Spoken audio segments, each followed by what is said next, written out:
Oh, wow. Ideme na to. Ovesné vločky rozmixovať. Nejaké nádoby s vrchnakom. Do každej nádoby dám si mandlové mlieko, môže byť aj iné. Tak do polky.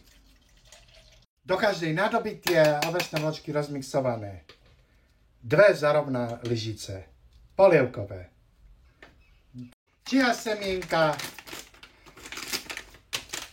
2 polievkové lyžice do každej nádoby. Zarovná, hej. Grécky jogurt. 1 polievková lyžica do každej nádoby. Takto, kopcovitá. 1. Na osladenie med z Egypta, ak nemáte, môže byť obyčajný. Stačí 1 malá lyžička čajová a potom to ešte raz zamiešať. Nejaké ovocie, ja mám čičoriedky, maliny a jahody. Trošička z každého kúsku, také miešané to spravím. Dobrú chuť prajem.